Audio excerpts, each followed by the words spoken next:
მოუწევს. Ministrთა კაბინეტის ახალი შემადგენლობა ცნობილია. ცვლილება 5 უწყება შეეხო. საგარეო საქმეთა სამინისტროში კი დიასპორის სამინისტროს გაერთიანდა. გიორგი კვირიკაშვილმა ministrთა კაბინეტის ახალი შემადგენლობის დასახელების შემდეგ უკვე ყოფილ ministrებს გაწეული სამსახურისთვის მადლობა გადაუხადა. ახლა ჯერი ახალი მოწვევის პარლამენტის დეპუტატებსია. ministrთა კაბინეტისა და სამთავრობო პროგრამის მოსმენა პარლამენტში 24 ნოემბრიდან დაიწყება. მთავრობის შემადგენლობა და სამთავრობო პროგრამა პარლამენტს უკვე წარედგინა. გიორგი, ახალკაცი გვერდდება ღია ეთერში, რომელიც ministrთა კაბინეტის ახალ შემადგენლობას დეტალურად გაგვაცნობს. დიახ, ministrთა კაბინეტისა და სამთავრობო პროგრამის მოსმენა პარლამენტში 24 ნოემბრიდან დაიწყება. დეპუტატები განახლებული ministrთა კაბინეტის იმ შემადგენლობას მოусმენენ, რომელიც პრემიერ-მინისტრმა პრემიერ-მინისტრის მოვალეობის შემსრულებელმა დღეს მთავრობის ადმინისტრაციაში გამართულ სპეციალურ ბრიფინგზე წარადგინა. ცვლილებები ძირითადად ეკონომიკურ გუნდს ეხება, ეკონომიკის მინისტრის თანამდებობაზე გიორგი გახარია წარდგენილი, რომელსაც შესაბამისად დეპუტატის მანდატის დატოვება მოუწევს. დიმიტრი ქუმსიშვილი კი გიორგი კვირიკაშვილის გადაწყვეტილებით ნოდარ ხადურს შეცვლის და ფინანსთა სამინისტროს ჩაიბარებს. რაც შეეხება ენერგეტიკის სამინისტროს, უწყებაში კახი კალაძე ბრუნდება, რომელსაც ამ ეტაპზე პარლამენტის ახლად არჩეული დეპუტატის სტატუსი აქვს. კალაძე ქუმსიშვილთან ერთად ვიცე-პრემიერის მოვალეობასაც შეასრულებს.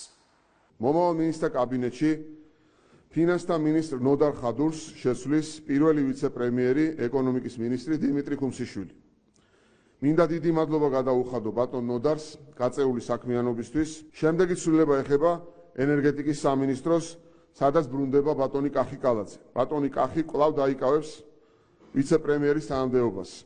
აქვე მინდა ძალიან დიდი მადლობა გადაუხადო ბატონ ილია ელოშვილს, ის რჩება ჩვენ გუნდში და აგრძელებს მუშაობას ენერგეტიკის მინისტრის მოადგილის პოსტზე. დიმიტრი ქუმსიშვილის შემცვლელად და მომავალ ეკონომიკის მინისტრად სურთ წარმოგიდგინოთ გიორგი გახარიას კანდიდატურა. გიორგი გახარია არის კვალიფიციური ეკონომისტი. ის გახლავთ პოლიტოლოგიისა და ბიზნესის მართვის მაგისტრი. მას აქვს ქვეყნის ეკონომიკური განვითარების კარგი ხედვა და თანამედროვე მიდგომები. ასევე ცვლილება შეეხება რეგიონული განვითარებისა და ინფრასტრუქტურის სამინისტროს, სადაც ნოდარ ჯავახიშვილს ზურაბ ალავიძე ჩაანაცვლეს. ალავიძე ამ დრომდე მთავრობის ადმინისტრაციაში მუშაობდა. ministrთა კაბინეტში კიდევ ერთი ახალი სახე იქნება თავისუფალი დემოკრატების ყოფილი წევრი ვიქტორ დოლიძე. ევროპულ და ევროატლანტიკურ სტრუქტურებში ინტეგრაციის საკითხებში სახელმწიფო მინისტრის თანამდებობაზე დავით ბაქრაძეს ჩაანაცვლებს. უქმდება დიასპორის საკითხებში სახელმწიფო მინისტრის აპარატი და უცხოეთში მცხოვრებ საქართველოს მოქალაქეებთან დაკავშირებულ მიმართულებას საგარეო საქმეთა მინისტრი შეითავსებს. ეს ცვლილება ეხება ინფრასტრუქტურის და რეგიონული განვითარების სამინისტროს. პირველ რიგში მინდა დიდი მადლობა გადაუხადო ბატონ ნოდარ ჯავახიშვილს, რომლის მინისტრობის პერიოდში დაიწყო არაერთი ძალიან დიდი მნიშვნელობის მქონე ინფრასტრუქტურული პროექტი. ინფრასტრუქტურის და რეგიონული განვითარების ახალ მინისტრად წარმოგიდგენთ ბატონ ზურაბ ალავიძეს. ზურაბ ალავიძე გახლავთ ახალგაზრდა ენერგიული მენეჯერი, რომელიც თავის საქმიანობას ძირითადად კერძო სექტორში წარმართავდა. ის ასევე გარკვეული პერიოდი იყო ეკონომიკის მინისტრის მოადგილე. მას აქვს როგორც საბანკო საფინანსო სფეროში მუშაობის, ასევე მასშტაბური ინფრასტრუქტურული პროექტების მართვის დიდი გამოცდილება. კიდევ ერთი ცვლილება ეხება ქვეყნისთვის ძალიან მნიშვნელოვან სფეროს, ევროპულ და ევროატლანტიკურ მიმართულებას. მოგეხსენებათ, დღემდე ევროპულ და ევროატლანტიკურ სტრუქტურებთან ურთიერთობაში სახელმწიფო მინისტრის თანამდებობას იკავებდა ბატონი დავით ბაქრაძე, რომელიც ჩვენს მიერ ამერიკის შეერთებულ შტატებში საქართველოს საგანგებო და სრულუფლებიან ელჩად იქნა წარდგენილი.